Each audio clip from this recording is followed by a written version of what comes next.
Début 1956. La guerre d'Algérie dure depuis 2 ans, même si tout le monde feint encore de l'ignorer. À l'appel du président du Conseil Guy Mollet, 1,5 million d'appelés du contingent vont être envoyés de l'autre côté de la Méditerranée.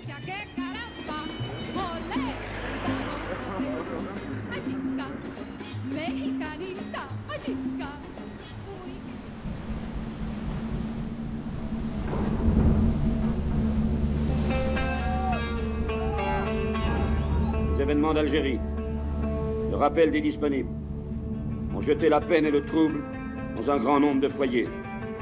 Les soldats partent en Algérie pour remplir à la fois un devoir national et une tâche de paix.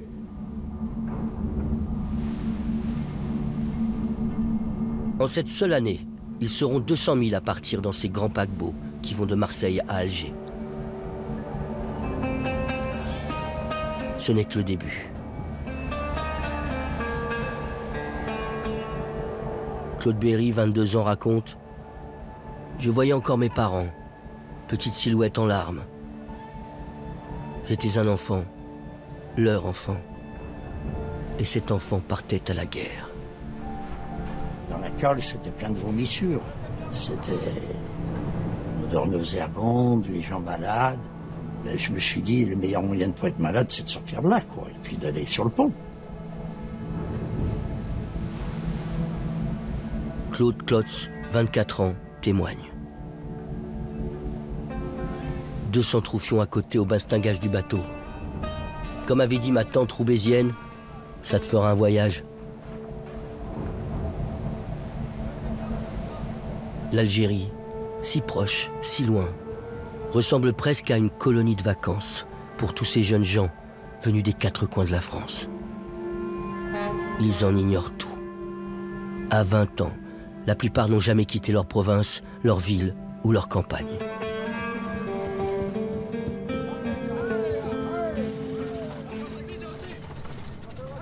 Eh bien, vous êtes appelés? Oui. Alors allez-y, dites bonjour à vos amis, à vos parents, ceux que vous connaissez. Alors, chers parents, ma chère fiancée, je vous envoie à tous mes meilleurs baisers. J'embrasse toute ma famille, je dis bonjour à tous mes amis de Gignac. Vous pouvez voir que je me porte très bien. Je dois dire bonjour à mon père, à ma mère, ainsi qu'à ma fiancée. Et quelles sont vos impressions en Algérie? Ça va? Ma foi, ça va. C'est la vie en plein air. C'est ça, oui. Est-ce que vous aviez fait du scoutisme quand vous étiez jeune? Oui, j'en ai fait. Alors ça vous rappelle un peu le scoutisme, oui. de votre jeunesse? Oui, oui. Alors, vous voyez, vous n'êtes donc pas dépaysé. Non, pas trop.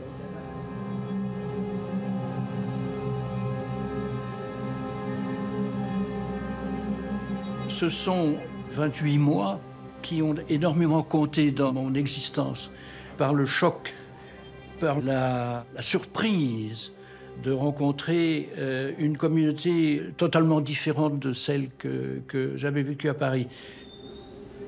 Les Pieds Noirs montraient chaque fois qu'ils le pouvaient une énorme sympathie pour les appelés, car les appelés, enfin l'armée en elle-même, était la garante de leur continuation sur le sol. Le sentiment de guerre est apparu avec l'arrivée du contingent déjà, en 56. Et puis, bien sûr, le développement de tous les événements qui devenaient de plus en plus dramatiques. Et beaucoup d'entre nous, on était mariés, on avait un enfant ou 2 parfois. On n'avait aucune raison d'avoir envie de mourir, mais on avait quelques raisons de plus d'avoir envie de vivre, c'est qu'on avait une femme et un enfant souvent. Le premier souvenir, en arrivant en Algérie, c'est essentiellement la découverte d'un paysage nouveau, à la suite d'une traversée forcément difficile.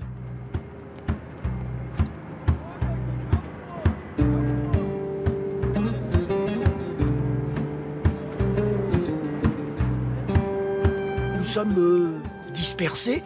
Ceux qui sont de Bordeaux se trouvent avec quelqu'un de Besançon, avec quelqu'un de Paris, avec quelqu'un de Marseille, ce qui fait que les copains que nous pouvions avoir avant disparaissent complètement. Dans ce pays, j'ai connu, oui, l'amitié, l'amour, non, mais ça peut y ressembler. Une génération entière appelée la génération Djebel, va découvrir la guerre. Si elle se prolonge, chacun sait que son fils, son frère ou son cousin n'y échappera pas. J'étais parfaitement formaté. Nous avions une mission civilisatrice. Il fallait défendre cette Algérie face à des bandits, à des rebelles qui voulaient détruire ces belles réalisations. Il fallait partir à une sorte de chasse. Et De Gaulle dira d'ailleurs à l'époque, c'est la chasse aux lapins, sauf que les lapins, ils ont un fusil. Et les fusils, en ce début de 1956, les Français vont en entendre parler.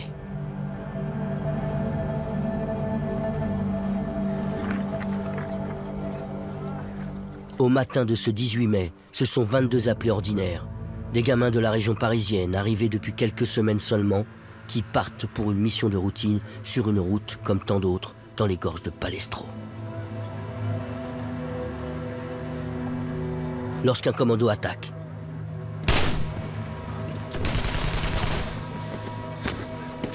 le combat dure une vingtaine de minutes. Le sous-lieutenant Arthur, qui commande la section, et son radio tombent les premiers. Tragique disparition des 21 hommes d'une patrouille entre Ménerville et Palestro. Ce matin, 5 corps étaient retrouvés dans ce secteur de Beni Amran, le triste mémoire. La section est anéantie. 19 tués au combat par le commando Ali Rodja du FLN et 2 disparus. Le lieutenant chargé d'identifier les victimes dira « Sur certains corps, on s'était acharné avec une effroyable sauvagerie. »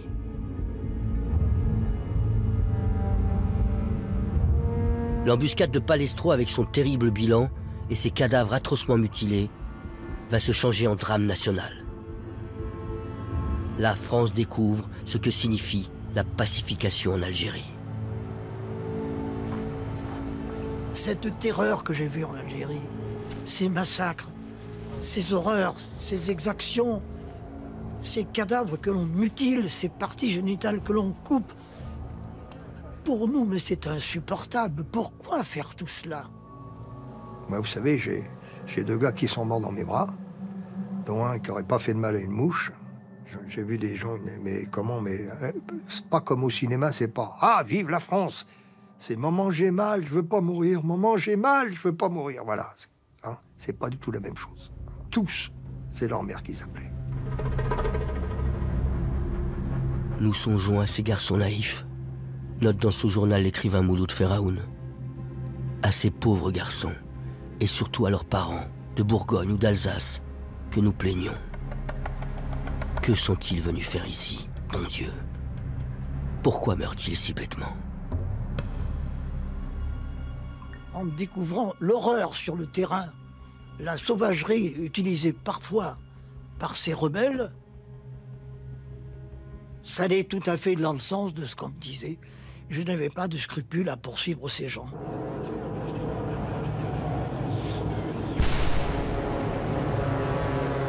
Sur le terrain, un cycle de répression sans merci va s'engager à la suite de l'embuscade de Palestro. Je suis sorti de la baraque dans laquelle nous habitions. Ça tirait dans tous les sens et les balles traçantes se croisaient entre elles. Donc ça commençait par le bruit de l'hélico qu'on entendait de très très loin. Puis ils arrivaient et des soldats venaient dans les baraques, fouiller, retourner les affaires en tous sens. Nos villages enclavés étaient les meilleures planques pour les combattants de l'indépendance. Les rebelles, ils se fondent dans les villages. On n'a pas, comme en 14, en face de nous, des ennemis à découvert. C'est leur astuce et leur force. Donc on est obligé de leur faire peur. Pour les militaires, comme pour les appelés, la guerre change de visage, malgré un ennemi presque invisible. Nous sommes à ce moment-là une centaine. Hein. On investit le village, on regroupe ce qu'il y a dans le village, c'est-à-dire aucun homme à part un handicapé et un vieillard. Tout le reste des femmes et des enfants. On commence par passer à tabac l'handicapé. On lui fait croire qu'on va flinguer ses mômes. Bien sûr, on décide à pas le faire, ça va sans dire, hein, mais vraiment, c'est une torture morale, quoi. Hein. Et le malheureux, bien sûr, il pleure, je sais pas, non, il n'y a rien. Bon. Et puis, tout à coup, le capitaine donne l'ordre de décrocher et de mettre le feu au village. Et je peux vous dire, encore une fois, que 60 ans après, moi, je vois toujours Tasquif brûler.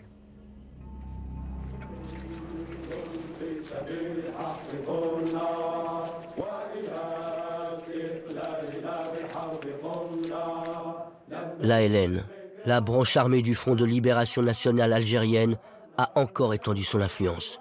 Ces maquisards ont le même âge que les appelés français. Et ils ressemblent de plus en plus à des soldats. En 1956, leur nombre passe de 4 000 à 40 000. À partir de 1956, c'était l'apogée au Mali.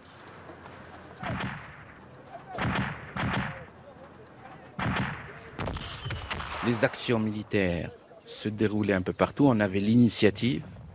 On contrôlait les maquis totalement nuit et jour.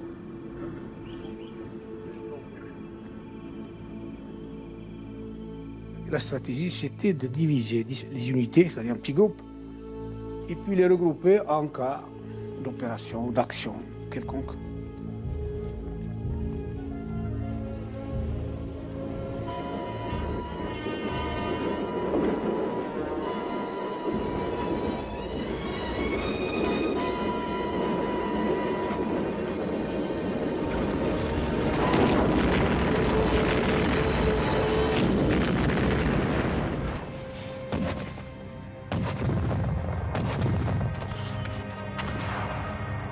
Ceux qui sont venus au maquis, qui sont-ils? Quelques cadres, quelques anciens cadres du parti, oui, c'était nos premiers responsables, mais la majeure partie, c'est des jeunes. Qui sont ces jeunes? Il y avait quelques-uns des lycéens qu'on peut dire instruits, et quelques étudiants qu'on peut compter sur les doigts d'une main. Et les autres jeunes, c'est qui? C'est les jeunes des campagnes. Aucune instruction, mais c'est des jeunes. Moyenne d'âge, je peux dire, entre 20 et 21 ans. Dans ma tête d'enfant, ces révolutionnaires qui font parler d'eux, ils me veulent avec eux, donc c'était quelque chose d'incroyable. Je pensais que j'allais vraiment changer le monde. C'était des marches, des heures entières, et surtout pendant la nuit, parce qu'évidemment, il fallait éviter le jour pour ne pas être repéré. C'était des poursuites sans fin. Et l'autre chose aussi qui m'a toujours marqué jusqu'à maintenant, c'est la faim. Parfois, ça durait 2-3 jours sans manger. Et très souvent, c'était surtout une galette, mais peut-être avec un œuf, un bout de fromage. Et ce sont, je crois, les deux expériences qui m'ont marqué d'ailleurs pendant très très longtemps. C'était la faim et la marche. Un maquisard, c'est quelqu'un qui ne dort pas. Il est constamment vigilant. Et ça, c'est au détriment de sa santé, de sa mentalité, parce qu'il devient un animal. Et moi, je ne me suis pas aperçu de la transformation qui s'est opérée en moi. C'est mon compagnon qui me l'a dit. Quand je l'ai rencontré, je lui ai dit, mais qu'est-ce qui ne va pas? Tu es devenu furieux, tu as des regards d'un loup. En ce printemps 1956, la rage de combattre est particulièrement grande chez les nationalistes algériens. Le Constantinois est en effervescence. En Kabylie et dans les Aurès, les accrochages, les attentats dans les campagnes se poursuivent.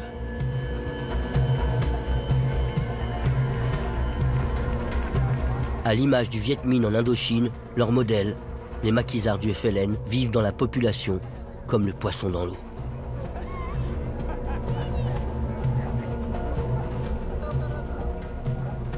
Face à des villageois hésitants, messalistes ou pro-français, les hommes du FLN alternent entre la carotte et le bâton.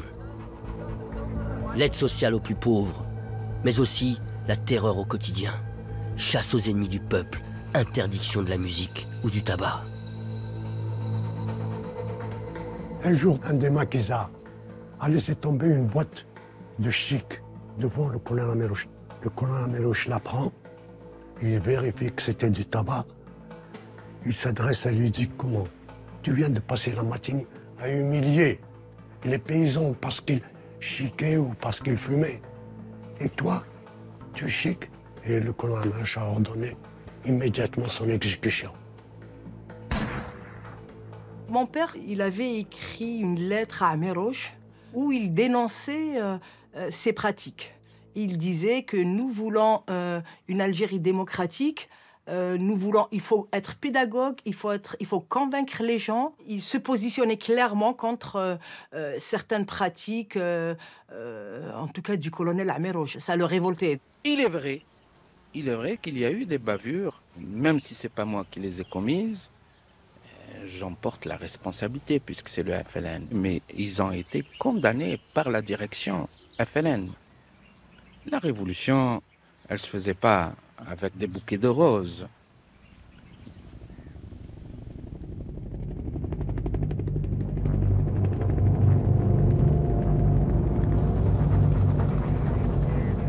Après les appelés, voici le temps des léopards. Les paras débarqués d'Indochine, des professionnels avec leurs hélicoptères pour débusquer l'ennemi dans des coins inaccessibles.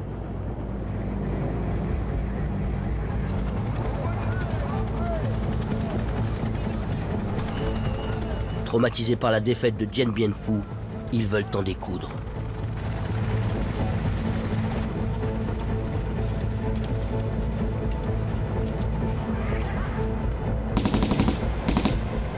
N'oubliez pas que nous sommes les anciens Indochine et que le sentiment tout à fait global du corps expéditionnaire est d'avoir été trahi par Paris. Donc il y a en nous-mêmes un rejet de cette République, de ce gouvernement qui n'a pas été capable de faire que nos camarades soient morts pour quelque chose. Les paras comme le général Massu ou le colonel Bijard, depuis l'Indochine, connaissent bien la doctrine de la guerre révolutionnaire, selon Mao Tse-tung. Ils savent que dans cette situation, il faut couper les insurgés du reste de la population. Au cours des 4 années que j'ai passées en Indochine, j'ai appris ce qu'était la guerre révolutionnaire, où la conquête de la population a une importance considérable, et donc où l'action psychologique prend une importance très grande. Il ne s'agit pas d'être victorieux sur un champ de bataille. Il s'agit de gagner une population. Et c'est quand la population est gagnée que la guerre est gagnée. C'est ce qui rend la guerre révolutionnaire particulièrement difficile et particulièrement atroce. À l'été 56, la guerre contre-révolutionnaire, qui combine quadrillage et renseignement, commence à porter ses fruits. En Kabylie et à la frontière marocaine, des opérations de reconquête tuent 240 combattants du FLN et permettent la capture d'une centaine de supposés suspects.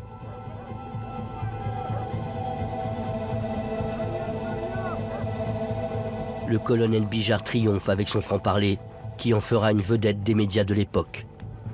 Défendons la liberté de l'Occident. Nous sommes ici des ambassadeurs, des croisés qui nous accrochons pour que nous puissions continuer à parler et avoir le droit de nous exprimer.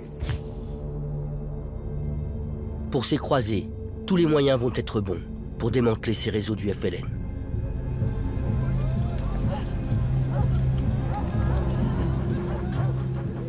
Dans un village, tous les hommes entre 17 et 80 ans ont été passés à l'électricité. Effectivement, ça n'a pas raté. Avec ce procédé-là, qui est inévitable dans une guerre de ce type, c'est clair qu'au bout d'un temps X, toute la population était parfaitement ralliée au FLN. Je me souviens d'ailleurs d'un Algérien qui m'a dit on devrait faire une statue à Lacoste parce que c'est grâce à lui que nous sommes tous maintenant pour l'indépendance. Robert Lacoste, le ministre de l'Algérie durant 2 ans, le Clémenceau de la guerre d'Algérie, et qui sera, comme son ami socialiste Guy Mollet, entraîné dans la surenchère et la tourmente.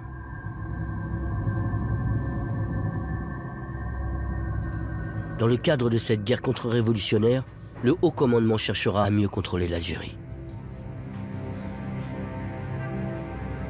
Au printemps 1956, il déclare zone interdite des régions entières et crée des dizaines de camps qui en deviendront des centaines pour accueillir bientôt 2 millions d'Algériens déracinés de leur village et que l'on veut couper du FLN.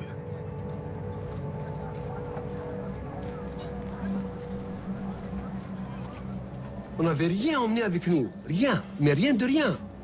Même pas le moindre vêtement, ni la moindre couverture, ni la moindre denrée alimentaire. Toutes les personnes étaient évacuées manu militari. C'était vraiment la désolation. Et nous avons été transférés dans le camp de regroupement d'Eragan. C'est un camp où tous les villages alentours avaient été rassemblés, entourés de barbelés électrifiés, avec un couvre-feu. Et donc j'ai passé toute la guerre dans le camp. Expérimentalement parlant, les premiers Français que j'ai vus sont des soldats en uniforme. Donc l'état-major, il s'est dit, on va retirer l'eau du bocal, selon la théorie maoïste qui disait que la guérilla doit évoluer parmi la population comme un poisson dans l'eau. Eh bien, on retire l'eau au bocal et le poisson va crever. Et donc l'eau, c'était nous, les milliers de villageois qui ont été retirés de leur village pour être parqués dans des camps.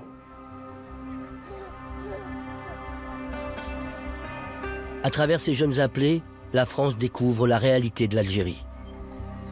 Dans certains camps, les médecins militaires des sections administratives spécialisées, les SAS, constatent une mortalité infantile élevée et une dénutrition généralisée des habitants.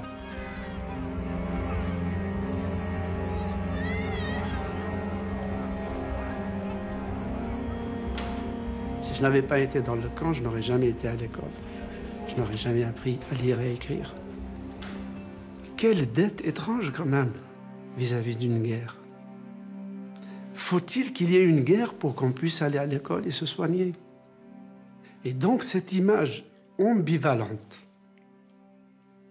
m'a accompagné pendant toute la guerre de la France.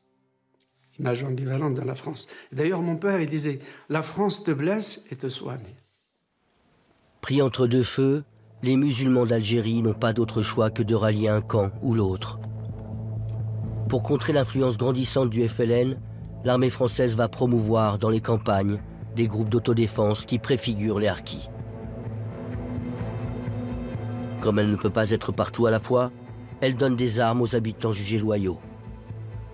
La voie est ouverte vers une militarisation généralisée du pays. À Bougie, au cours d'une cérémonie récente célébrant l'amitié franco-musulmane, des groupes d'autodéfense nouvellement constitués ont reçu leur fanion.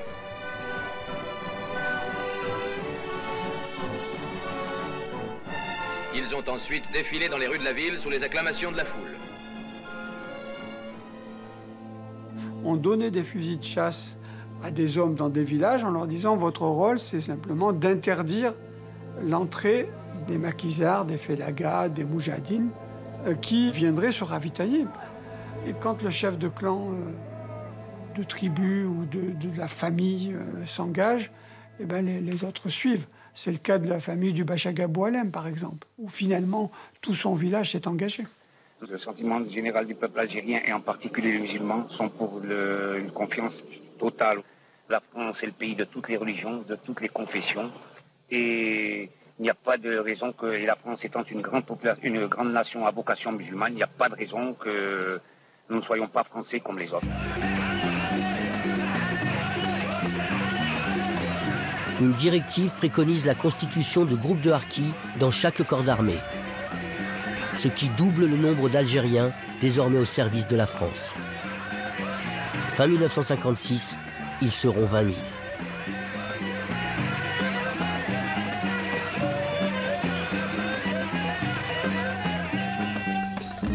La France va ainsi s'appuyer sur ses réseaux de fidélité, constitués autour de caïds locaux qui, par tradition, servent l'armée.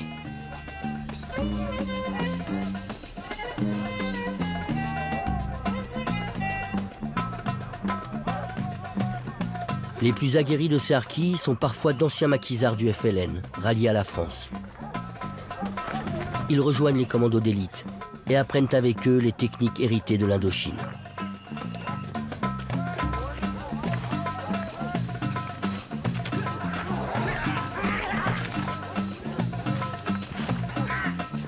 J'ai servi dans l'armée française pendant la guerre en Algérie. Et j'avais 17 ans. Je le répéterai toute ma vie, l'engagement des harkis, c'est les FLN.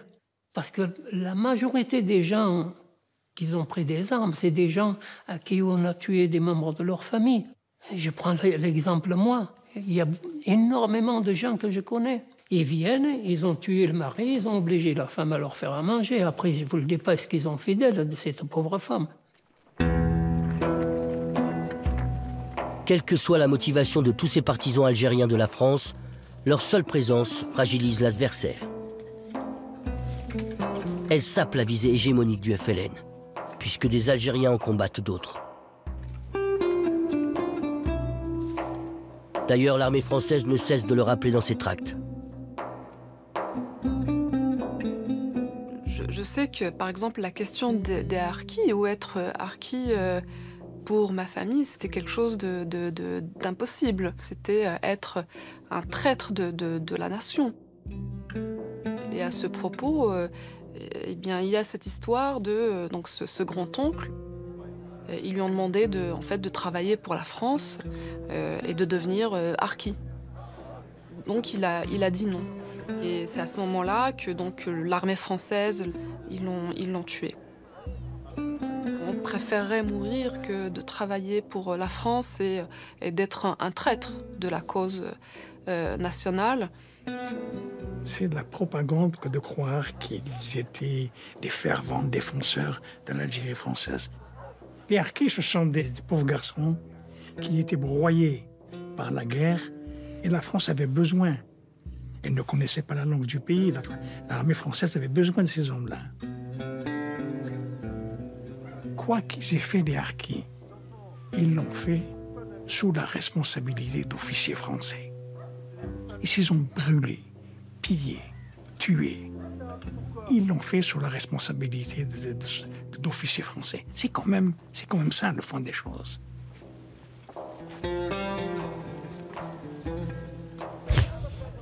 « 25 avril 1956, le FLN abat une carte majeure dans cette guerre militaire autant que politique. 8 mois après l'assassinat de son neveu par le FLN, le modéré Ferhat Abbas annonce depuis le Caire son ralliement au front. Voici au Caire la réunion des leaders rebelles nord-africains, à laquelle s'est joint dans les conditions que l'on sait M. Ferhat Abbas, chef du parti du manifeste algérien. Ferhat Abbas, rompant avec sa position jusque-là modérée, a proclamé son adhésion au Front de Libération et en présence de Ben Balla, commandant en chef des Felagas, a réclamé en termes violents la création d'une république algérienne autonome. Lui, le modéré, qui a toujours refusé que la lutte armée soit le moyen de parvenir à l'indépendance, a fini par franchir le pas. Ce ralliement soigneusement orchestré est une nouvelle victoire pour le FLN en pleine ascension. Les dirigeants ont voulu que je fasse partie du FLN pour renforcer l'unité de la Révolution. Et c'est dans ces conditions que je suis parti en tant que FLN au Caire et que j'ai prononcé que j'ai fait la fameuse déclaration. Et d'ailleurs, notre mission à l'extérieur, la mienne en particulier, c'était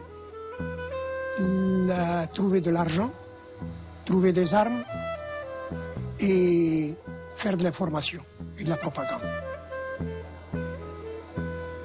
Les cadres du mouvement, de l'intérieur et de l'extérieur, s'entendent pour faire une bonne place à cette figure historique. Il amène plus de légitimité à la bannière du FLN.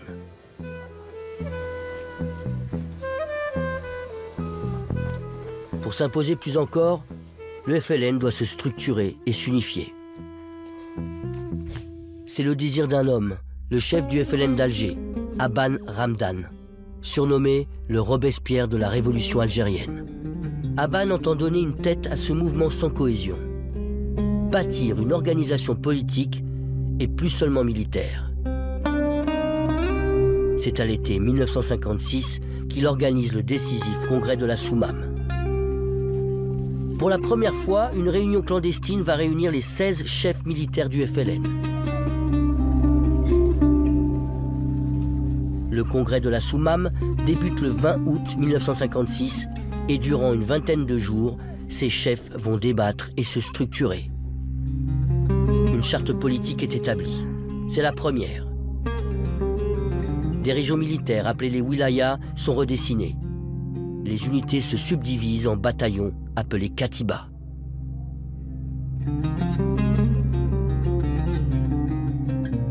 Le congrès de la Soumam a été une vraie révolution. Il a donné une vision stratégique à l'armée, une vision politique. C'était déjà un acquis extraordinaire, sauf qu'évidemment, les luttes de pouvoir ont commencé. Cette réorganisation au profit du politique va provoquer des remous chez les chefs militaires et aussi à la délégation du Caire. Les difficultés commencent au sein du jeune FLN. L'une des principales décisions de la Soumam sera d'exporter le terrorisme dans les villes, avec un principe. Une bombe à Alger ou à Constantine fera toujours plus de bruit que dans le Djebel.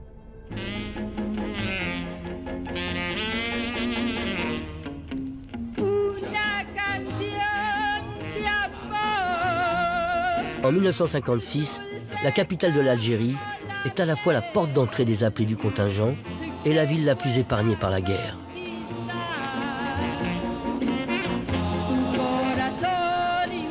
Les Européens d'Algérie vivent en toute insouciance leurs dernières heures de tranquillité.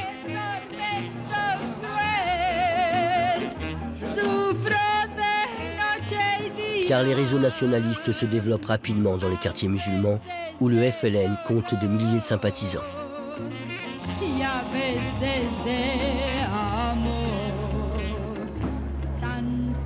À la tête de ce vaste réseau, un homme, Yassef Saadi, déjà connu des services de police.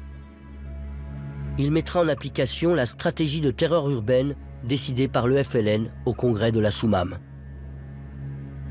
J'ai d'abord essayé de recruter dans le milieu qui n'était pas politisé. J'ai puisé un peu dans le milieu, ce qu'on appelle le milieu de la pègre, si vous voulez, qu'on appelle communément la pègre. Donc c'était des gens qui n'attendaient que le feu vert, l'heure pour montrer que réellement ils étaient quand même brimés par la France, etc., pour s'avérer. Donc je me suis entouré d'abord de ces gens-là et on a commencé à s'organiser. Pourtant, contre toute attente, la première bombe qui éclate dans la Casbah, rue de Thèbes, le 10 août 1956, n'est pas le fait des Algériens, mais d'un groupe de partisans très radicaux de l'Algérie française. Nous voulions faire pencher la balance de la peur dans l'autre sens. Il fallait que cette peur existe des deux côtés, pour leur montrer qu'il existait dans le peuple français d'Algérie la volonté de rester, y compris en utilisant les armes de l'adversaire, c'est-à-dire le flingue, le couteau, la grenade et le plastique. Il faut que la peur change de camp. C'est le 10 août 1956 qu'a eu lieu cette fameuse bombe qui a causé près de 70 morts et plusieurs maisons détruites. Et c'était vraiment le vrai carnage, une boucherie si vous voulez. Et on leur a promis que nous allons posséder une arme aussi cruelle que celle de nos adversaires. D'où la naissance des bombes. À ce moment-là, on s'est mis à faire des investigations pour essayer d'avoir des chimistes capables de nous produire des explosifs pour pouvoir répondre à cette provocation. Daniel Timsit, un jeune étudiant communiste de 28 ans, rejoint ce groupe. Ayant quelques connaissances en chimie, il est entré dans un réseau et il fabriquait des bombes pour le maquis et la guérilla urbaine du FLN. Bien sûr que c'était dangereux et dur, mais c'était la colonisation qui était dangereuse et dure. C'était pas la lutte. La lutte, c'était vraiment la chose absolument nécessaire pour respirer. Parce que sinon, c'était, je pense, pour Daniel en tout cas, et pour irrespirable, donc invivable. Invivable comme état.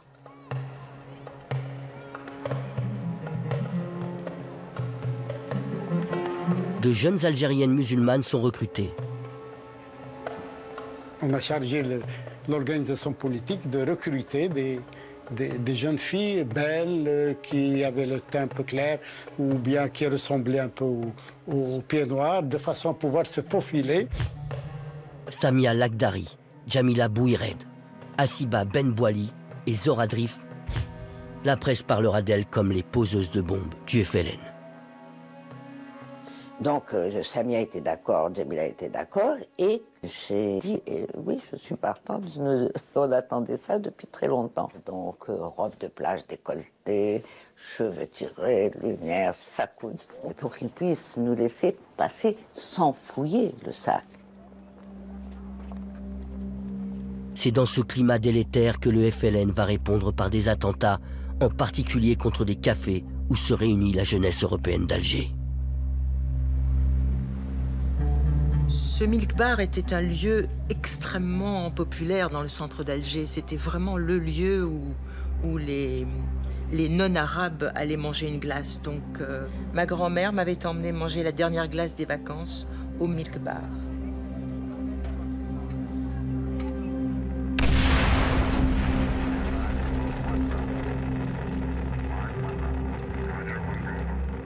Je ne sais pas à quel moment j'ai pris conscience que j'avais perdu une jambe. Le seul souvenir que j'ai, c'est de chercher ma grand-mère des yeux et de crier, de l'appeler. Voilà, c'est vraiment un souvenir de panique parce que je la voyais plus. Et je pense que j'ai été projetée par la bombe parce qu'elle était posée sous notre table directement.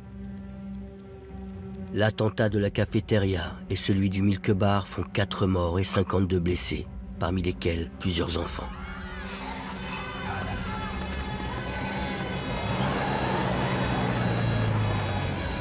Ça commençait avec les bombes du Milk Bar et de la cafétéria, que ça devenait dramatique, parce qu'on ne savait vraiment pas comment... on sortait acheter une bouteille, un paquet de cigarettes, on pouvait se retrouver... C'était terrible, je veux dire que... Et puis il y en avait tout le temps. Il y avait des bombes dans les cartes d'enfants. On avait l'impression que Alger était devenue une poule couveuse de bombes. On sortait des bombes par série de 20, de 10, de 30.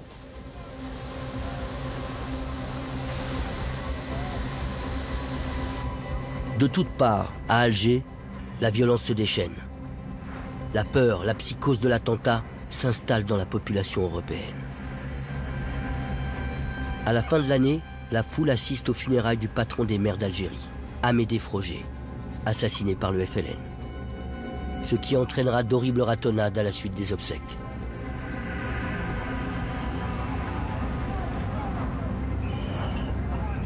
Mon travail, notre travail à nous, appelé du contingent, là, c'était de patrouiller. Et de nouveau, je découvrais l'horreur. Comme disait Malraux, une vie n'est rien, mais rien ne vaut une vie humaine.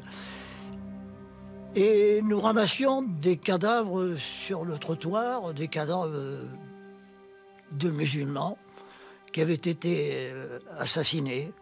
Dans une espèce de jeu terrible, mais tout ça nous échappait. Nous étions, nous, en bas de l'échelle. Et au même moment, à Paris, au plus haut sommet du pouvoir, le Premier ministre Guy Mollet a compris que la répression ne suffira pas à régler la crise algérienne. Il va alors tenter de négocier avec le FLN et leur fait enfin un appel du pied. Ceux de nos adversaires qui avaient cru pouvoir imposer une solution militaire, qui parlaient d'un Dien Bien Phu, aujourd'hui savent qu'ils n'imposeront pas de solution par la force. Autrement dit, qu'il est nécessaire pour eux d'en venir à la discussion. Juillet 56. Des contacts se nouent entre la France et le FLN. Des réunions secrètes se tiennent à Rome, puis à Belgrade. Le roi du Maroc, Mohamed V, propose sa médiation entre la France et les Algériens. Une conférence maghrébine doit se tenir pour cela à Tunis en octobre 56. Ben Bella et les autres délégués du FLN y sont attendus pour préciser ce projet de paix.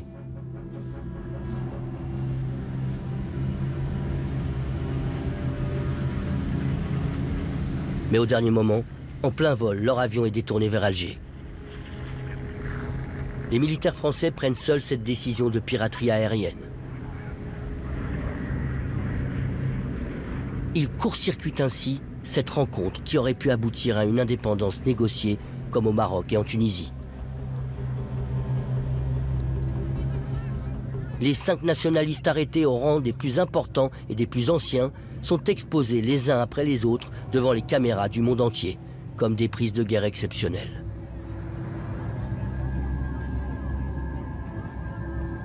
La nouvelle de l'arrestation de Ben Bella et des chefs de la rébellion a éclaté à Alger comme une véritable bombe. Et on a même l'impression qu'à l'heure actuelle... L'affaire de l'avion a été faite par l'armée, par un groupe de l'armée. C'est à peu près aux accords d'Évian que nous étions arrivés. À peu de choses près, c'était ça. Un processus d'autodétermination. Tout était préparé pour que la guerre se termine en 1956. Ben Bella dit-il vrai? La guerre aurait-elle pu se terminer 6 ans plus tôt, en 1956? En tout cas, en arrêtant les chefs du FLN, les militaires français ont fait trébucher Guy Mollet et humilié cette 4e République de plus en plus dépassée par la crise algérienne.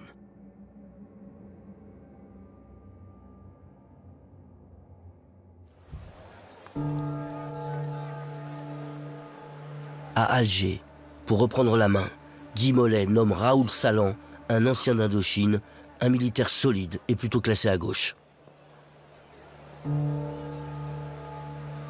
Avec le général Massu, son bras droit, il va engager une nouvelle bataille contre les réseaux indépendantistes de plus en plus présents dans Alger. Et Salan est un symbole pour tous ceux, européens ou musulmans, qui contestent alors l'action du gouvernement Mollet qui vient de le nommer.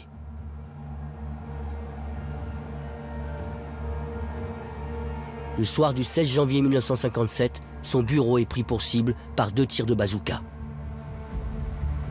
C'est dans la soirée d'hier, à 19h précise, que tous ceux qui se trouvaient au centre de la ville ont entendu 2 explosions si rapprochées qu'elles paraissaient confondues. Le général Salan échappe de peu à l'attentat, mais son adjoint est tué. Le choc est immense. On accuse le FLN, bien sûr. L'enquête est confiée à la police qui remonte la piste. Surprise, le terroriste n'est pas un Algérien, mais un Français. Philippe Castille, ancien résistant, formé au maniement des explosifs par les services secrets français, avait déjà participé à l'attentat de la rue de Thèbes.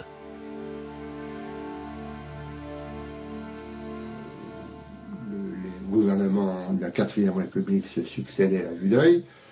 Et il fallait aussi changer la face des choses et que la France prenne une position beaucoup plus rigoureuse et beaucoup plus ferme concernant nos départements d'Algérie. J'avais fait un viseur en fil de fer. J'avais des grosses jumelles de marine et je voyais le général Salan dans l'entrebâillement de la fenêtre. Puis avant de tirer, j'ai reçu une prière. C'est la prière qui l'a sauvé. Je me suis dit, avec ces gars-là, on peut s'attendre à tout, parce qu'ils sont des super excités.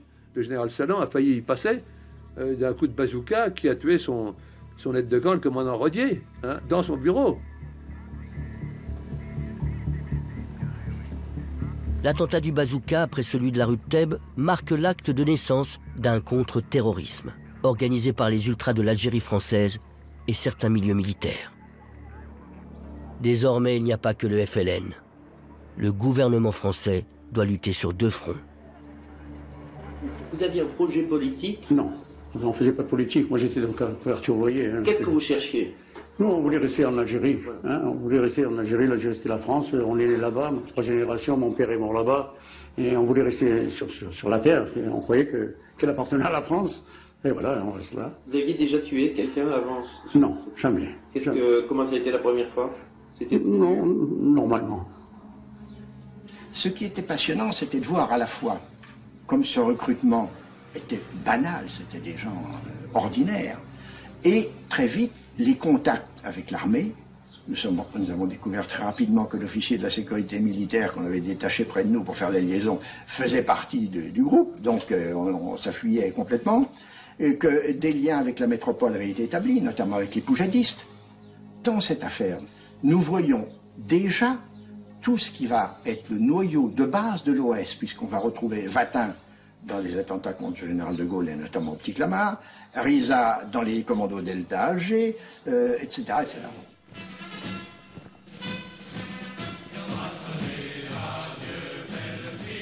En Algérie, fin 1956, après l'attentat du bazooka contre Salan, on ne comprend plus qui tue qui ni pourquoi. Les groupuscules anti-républicains foisonnent. Alger est devenue la capitale des complots, où une étrange combinaison d'anciens pétainistes, de gaullistes et de militaires est prête à renverser la République, au nom de la préservation de l'Algérie française.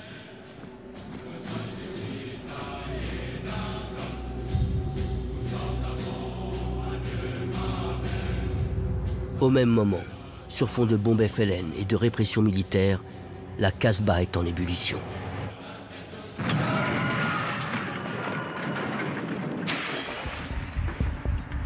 La bataille d'Alger peut alors commencer.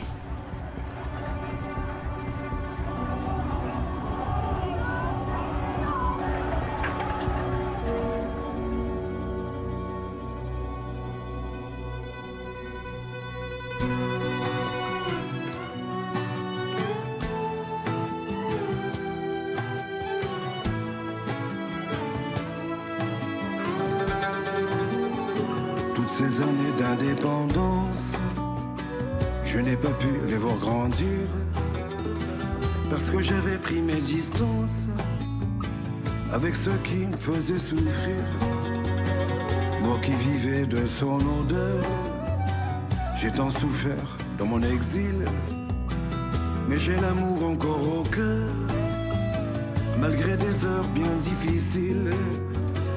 Mais aujourd'hui on a vieilli, toi là-bas en Algérie, et moi j'ai fait ma vie ici. On est restés des amis.